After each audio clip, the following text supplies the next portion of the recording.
Merhaba arkadaşlar, kanalıma hoş geldiniz. Bu videomda çok güzel ve kolay bir örgü modelinin yapılışını göstereceğim sizlere. İpim Nako saten, tığım 2,1 milimetre. Bu modelimizi yaparken zincir çekerek başlıyoruz.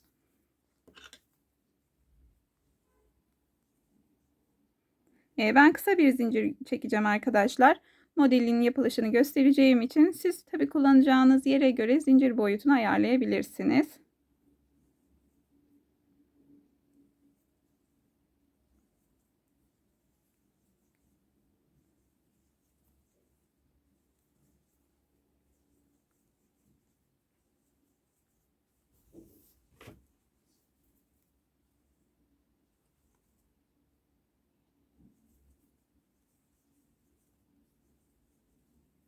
Evet, bu kadar zincir yeterli.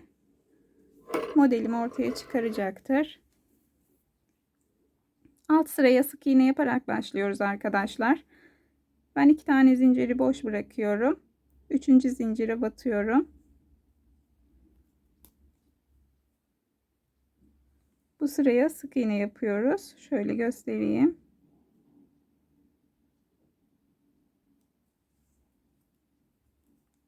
Sırayı tamamlayıp hemen geliyorum.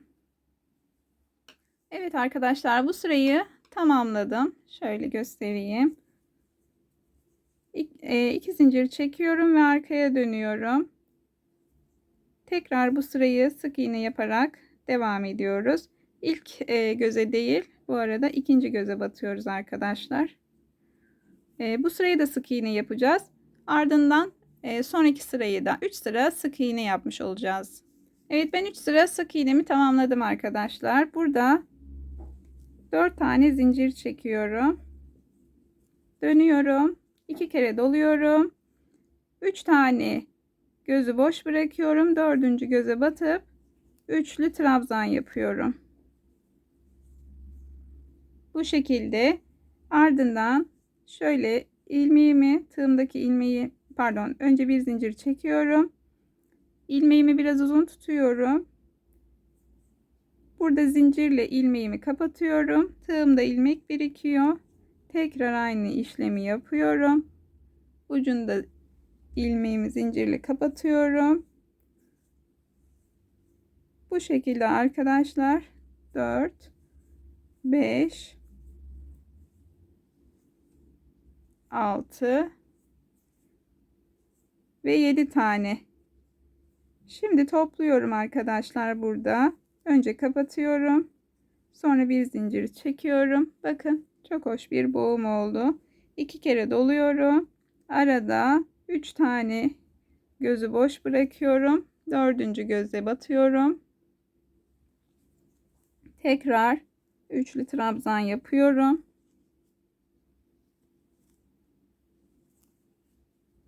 Bir zincir çekiyorum. İlmeğimi uzun tutuyorum. Sonra tığım boşken buradan bir ilmek alıyorum. Zincirle kapatıp ilmeğimi uzatıyorum. Tekrar aynı işlemi uyguluyorum. 4 5 6 ve 7. Evet, 7 tane oldu arkadaşlar. Şimdi burada ilmek alıp kapatıyorum. Bir tane daha zincir çekiyorum. Pardon, bu zincirler biraz benim gözüme büyük geldi. Zincir çekmesek de olur arkadaşlar. Hemen son yaptığımı söküyorum. Sonraki sırada sarkma olur. 2 kere doluyorum. Sadece kapattığım zincir kalıyor. Araya çektiğimiz 2 zinciri teke düşürdük. Evet, tekrar şöyle göstereyim. 3 4. Belki de benim ipim kalın olduğu için öyle durdu. Eğer ipiniz ince olursa 2 zincirle deneyin arkadaşlar. Olmadı benim gibi hemen söküp toparlarsınız. Evet, topladım tek zincirle. Evet, bakın, böylesi daha güzel durdu bence. 2 kez doladım. 3 tane gözü boş bırakıyorum. Dördüncüye üçlü trabzan yapıyorum. Evet, bir tane daha göstereyim arkadaşlar.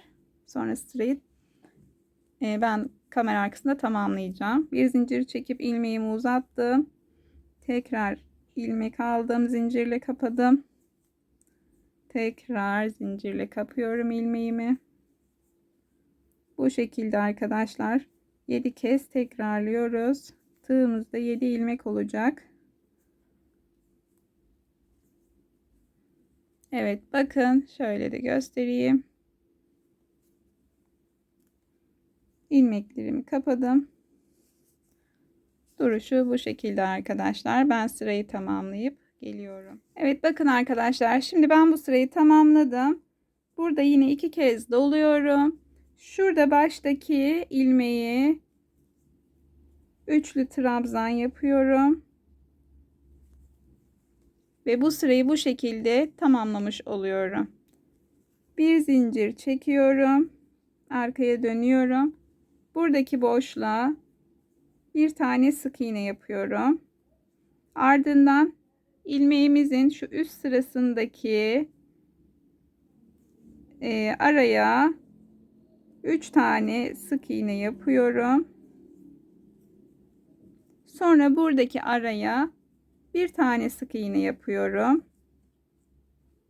Tekrar buradaki ilmeğin arasına 3 tane sık iğne yapıyorum.